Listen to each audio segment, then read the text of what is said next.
ಕೋಡುಬಳೆ ಅಂದ್ರೆ ಅಡುಕಲೆ. ಕಾವೇರಿ ವಿವಾದಕ್ಕೆ ಮಳೆಯಿಂದಾಗಿ ಸ್ವಲ್ಪ ರಿಲೀಫ್ ಸಿಕ್ತು. ಈ ಹಿನ್ನೆಲೆಯಲ್ಲಿ ಕಾನೂನು ಹೋರಾಟ ಯಾವ ರೀತಿ ಮಾಡಬೇಕು ಎಂಬ ಉದ್ದೇಶದಿಂದ ಸಿಎಂ ನಿನ್ನೆ ಸರ್ವಪಕ್ಷ ಸಭೆ ಕರೆದಿದ್ರು. ರಾಜ್ಯದ ಹಿತದೃಷ್ಟಿಯಿಂದ ಸರ್ವಪಕ್ಷಗಳ ನಾಯಕರು ಆ ಸಭೆಯಲ್ಲಿ ಒಗ್ಗಟ್ಟಿನ ಪ್ರದರ್ಶನ ಮಾಡಿದ್ದಾರೆ.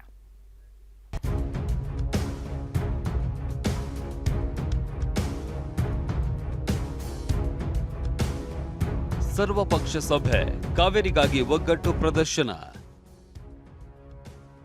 ನಾನು ಕಾವೇರಿ ಕಣಿವೆಯಲ್ಲಿ ಹುಟ್ಟಿದ ರೈತನ ಮಗ, ರಾಜ್ಯದ ಹಿತವೇ ಮುಖ್ಯ ಎಂದ ಸಿಎಂ.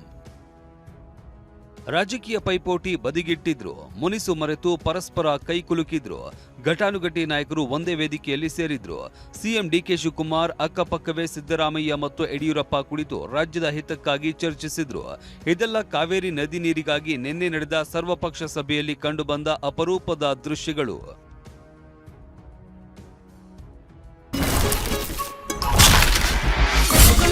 ಸಾಂಪ್ರದಾಯಿಕ ರೆಸಿಪಿ, ಮತ್ತಷ್ಟು ಬೇಕೆನಿಸುವ ರುಚಿ. ಕೋಡುಬಳೆ ಅಂದ್ರೆ ಅಡುಕಲೆ.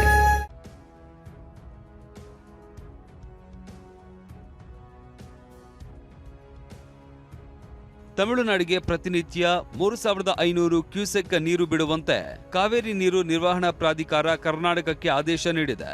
ಕಾನೂನು ಹೋರಾಟಗಳ ಕುರಿತು ಚರ್ಚಿಸುವುದಕ್ಕೆ ಮುಖ್ಯಮಂತ್ರಿ ಡಿಕೆ ಶಿವಕುಮಾರ್ ನಿನ್ನೆ ಗೃಹ ಕಚೇರಿ ಕೃಷ್ಣಾದಲ್ಲಿ ಸರ್ವಪಕ್ಷಗಳ ಸಭೆ ಕರೆದಿದ್ರು. ಸರ್ಕಾರಕ್ಕೆ ಸಂಪೂರ್ಣ ಸಹಕಾರ ನೀಡುವುದಾಗಿ ಪ್ರತಿಪಕ್ಷಗಳು ಭರವಸೆ ನೀಡಿದ್ದು, ಕಾವೇರಿ ನದಿ ನೀರು ಹಂಚಿಕೆ ವಿವಾದಕ್ಕೆ ಸಂಬಂಧಪಟ್ಟಂತೆ ಸುಪ್ರೀಂ ಕೋರ್ಟ್ನಲ್ಲಿ ಸಮರ್ಥವಾದ ವಾದ ಮಂಡಿಸುವಂತೆ ಸರ್ಕಾರಕ್ಕೆ ಸಲಹೆ ನೀಡಿದೆ.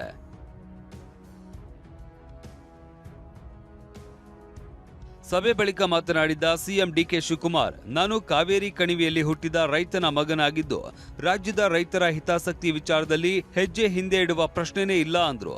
ಇದೇ ವೇಳೆ ಮೇಕೆದಾಟುನೇ ಶಾಶ್ವತ ಪರಿಹಾರ ಅಂತ ಸಿಎಂ ಡಿಕೆಶಿ ಪ್ರತಿಪಾದಿಸಿದ್ರು. ಕಾವೇರಿ ಕಣಿವೆಯಲ್ಲಿ ಹುಟ್ಟಿ ಬೆಳೆದು ನಾನು ಕೂಡ ಒಬ್ಬ ರೈತನ ಮಗನಾಗಿ ಪಾರ್ಷಿಯಲ್ ರೈತ ಕೂಡ ಕೆಲಸವನ್ನು ಕೂಡ ಮಾಡಿಕೊಂಡು ಬೆಳೆದಂತವನು. ಕಾವೇರಿ ವಿಚಾರದಲ್ಲಿ ರಾಜ್ಯದ ಜನರ ಹಾಗೂ ರೈತರ ರಕ್ಷಣೆಗೆ ನಾನು ಮತ್ತು ನಮ್ಮ ಸರ್ಕಾರ ಎರಡು ಕೂಡ ಬದ್ಧವಾಗಿದೆ. ಬರಗಾಲದ ಛಾಯೆಯನ್ನ ನೋಡ್ತಾ ಇದ್ದೇವೆ. ಇನ್ನು ನಮಗೆ 35% ಮಳೆ ಮಾತ್ರ ರಾಜ್ಯದಲ್ಲಿ ಬಂದಿದೆ. ಇನ್ನು ನಾವು ರೈತರಿಗೆ ಮನವಿ ಮಾಡಿದ್ದೇವೆ, ನಾವು ನಿಮಗೆ ಮಾರ್ಗದರ್ಶನವನ್ನು ಕೊಡೋವರೆಗೂ ಸ್ವಲ್ಪ ತಾಳ್ಮೆಯಿಂದ ಇರಬೇಕು ಅಂತ ಹೇಳಿ ಅವರಿಗೆ ರಿಕ್ವೆಸ್ಟ್ ಮಾಡಿದ್ದೇವೆ. Mekedatu that is the permanent solution ಏನು ಈಗಾಗಲೇ ಸುಪ್ರೀಂ ಕೋರ್ಟ್ ಜಡ್ಜ್ಮೆಂಟ್ ಕೊಟ್ಟಿದೆ, ಸೆಂಟ್ರಲ್ ಗವರ್ಮೆಂಟ್ ಅವರು ಏನು ರಿಪ್ಲೈ ಮಾಡಿದೆ, ಅದೆಲ್ಲ ಗಮನದಲ್ಲಿಟ್ಕೊಂಡು you should go, don't waste time.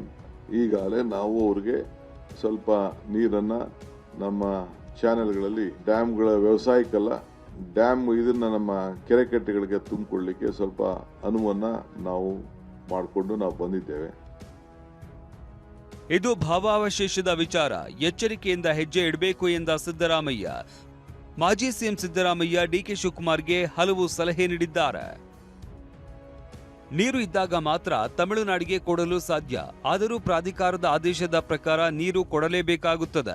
ಇದು ಭಾವಾವಶೇಷದ ವಿಚಾರ, ಎಚ್ಚರಿಕೆಯಿಂದ ಹೆಜ್ಜೆ ಇಡಬೇಕು. ರೈತರ ನೆರವಿಗೆ ಧಾವಿಸುವುದು ಸರ್ಕಾರದ ಕರ್ತವ್ಯ. ನಾವು ಸಂಕಷ್ಟ ಪರಿಹಾರ ಸೂತ್ರಕ್ಕೆ ಒತ್ತಾಯಿಸಬೇಕು.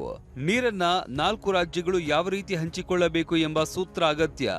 ಕಬಿನಿ, ಹಾರಂಗಿ ಭರ್ತಿ ಹಿನ್ನೆಲೆ ಸಮಸ್ಯೆ ಬಗೆಹರಿಸುವ ಸಾಧ್ಯತೆ ಇದೆ ಅಂತ ಹೇಳಿರುವ ಸಿದ್ದರಾಮಯ್ಯ, ರೈತರ ಬೆಳೆಗಳಿಗೆ ಕೂಡಲೇ ನೀರು ಒದಗಿಸಬೇಕು ಅಂತ ಸಲಹೆ ನೀಡಿದ್ದಾರೆ.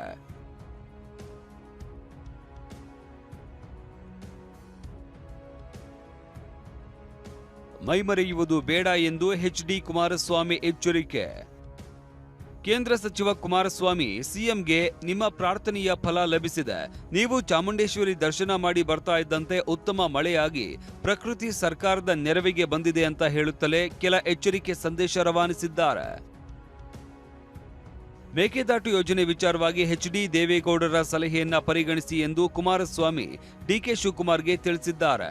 ಮೇಕೆದಾಟು ಯೋಜನೆಗೆ ಪರಿಷ್ಕೃತ ಸಮಗ್ರ ಯೋಜನಾ ವರದಿ ಸಲ್ಲಿಸಿ ಮೊದಲ ಹಂತದಲ್ಲಿ 30 ಟಿಎಂಸಿ ನೀರು ನಿಲ್ಲಿಸಿಕೊಳ್ಳಲು ಗೇಟ್ ಅಳವಡಿಸಬೇಕು. ಮಳೆ ಬಂದು ಜಲಾಶಯಗಳು ತುಂಬುತ್ತಿವೆ ಎಂದು ಮೈಮರೆಯುವುದು ಬೇಡ. ಸದ್ಯಕ್ಕೆ ಮಳೆ ಬಂತು, ಬೀಸೋ ದೋಣಿಯಿಂದ ತಪ್ಪಿಸಿಕೊಂಡಿವು ಎನ್ನುವುದು ವರ್ತನೆ ಬೇಡ. ಮೊದಲು ರೈತರಿಗೆ ನೀರು ಕೊಟ್ಟು ತುಂಬಿಸಬೇಕು. ಬೆಳೆ ನಷ್ಟಕ್ಕೆ ನ್ಯಾಯೋಚಿತ ಪರಿಹಾರ ಕೊಡಬೇಕು ಎಂದು ಕೇಂದ್ರ ಸಚಿವ ಕುಮಾರಸ್ವಾಮಿ ಹೇಳಿದ್ದಾರೆ. ಇನ್ನು ಮಾಜಿ ಸಿಎಂ ಬಸವರಾಜ ಬೊಮ್ಮಾಯಿ ಜನವರಿ ಫೆಬ್ರವರಿ ತನಕ ನೀರಿನ ಸಮಸ್ಯೆ ಮುಂದುವರಿಯುತ್ತೆ, ರೈತರು ಕೆಲವು ಕಡೆ ಬಿತ್ತನೆ ಮಾಡಿದ್ದಾರೆ, ಕೂಡಲೇ ನೀರು ಬಿಡಬೇಕು ಅಂತ ಹೇಳಿದ್ರು. ಕೇಂದ್ರ ಸಚಿವ ವಿ ಸೋಮಣ್ಣ ಮೇಕೆದಾಟು ಯೋಜನೆಗೆ ಬಿಜೆಪಿ ಸಂಸದರು ಬೆಂಬಲ ಕೊಡ್ತೀವಿ ಎಂದಿದ್ದಾರೆ. ಒಂದೇ ಒಂದು ಮಾತು, ಸರ್ಕಾರ ಯಾವುದೇ ನಿರ್ಣಯ ತೆಗೆದುಕೊಂಡರೂ ಕೂಡ ಕರ್ನಾಟಕದ ಕುಡಿಯೋ ನೀರಿನ ಹಿತಾಸಕ್ತಿ, ಬೆಂಗಳೂರಿನ ಕುಡಿಯೋ ನೀರಿನ ಹಿತಾಸಕ್ತಿ, ಮಂಡ್ಯ ಮೈಸೂರಿನ ಕುಡಿಯೋ ನೀರು ಮತ್ತು ನಮ್ಮ ಮುಂಗಾರು ಬೆಳೆಗೆ ಏನು ನೀರನ್ನು ಯಾವ ರೀತಿ ಸುರಕ್ಷಿತವಾಗಿ ಮಾಡ್ತಾರೆ ಅನ್ನುವಂಥದ್ದು ಬಹಳ ಮುಖ್ಯ.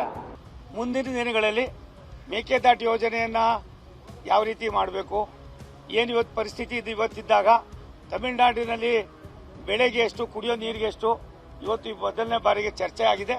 ಆದ್ದರಿಂದ ಭಾರತ ಸರ್ಕಾರ ಈಗಾಗಲೇ ಮೇಕೆದಾಟು ಯೋಜನೆಯನ್ನು ಕರ್ನಾಟಕದಲ್ಲಿ ಮಾಡೋದಕ್ಕೆ ನಮ್ದೇನು ಅಭ್ಯಂತರ ಇಲ್ಲ ಅನ್ನೋದನ್ನು ಕೂಡ ಹೇಳಿದ್ದಾರೆ. ಮೇಕೆದಾಟಿನ ಬಗ್ಗೆ ಮತ್ತೊಂದರ ಬಗ್ಗೆ ಪ್ರಶ್ನೆಗಳು ಬಂದಂಥ ಸಂದರ್ಭದಲ್ಲಿ DMK ಸದಸ್ಯರು ರೈಸ್ ಮಾಡಿದಾಗ ಬಾರಿ ಕೇಂದ್ರ ಸರ್ಕಾರ ನೇರವಾಗಿ ರಾಜ್ಯ ಸರ್ಕಾರದ ಆ ಬೇಡಿಕೆಗಳು ಏನುಂಟು ಅದು ಸರಿ ಅಂತ ಹೇಳುವಂಥ ರೀತಿಯಲ್ಲಿ ಒತ್ತು ಕೊಟ್ಟದ್ದು.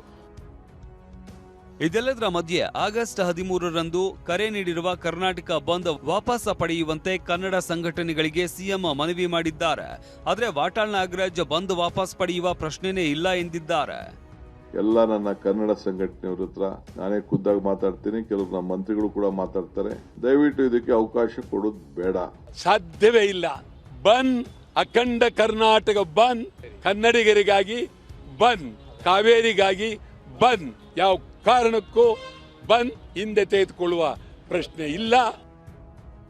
ಅದೇನೇ ಇರಲಿ, ಕಾವೇರಿ ವಿಚಾರದಲ್ಲಿ ಎಲ್ಲಾ ಪಕ್ಷಗಳು ಒಗ್ಗಟ್ಟು ಪ್ರದರ್ಶಿಸಿವೆ. ಮೇಕೆದಾಟು ಯೋಜನೆಗೂ ಒಕ್ಕರಲ ಬೆಂಬಲ ನೀಡಿವೆ. ಸುಪ್ರೀಂ ಕೋರ್ಟ್ನಲ್ಲಿ ಸರ್ಕಾರ ಸಮರ್ಥವಾದ ವಾದ ಮಂಡಿಸಬೇಕಿದೆ.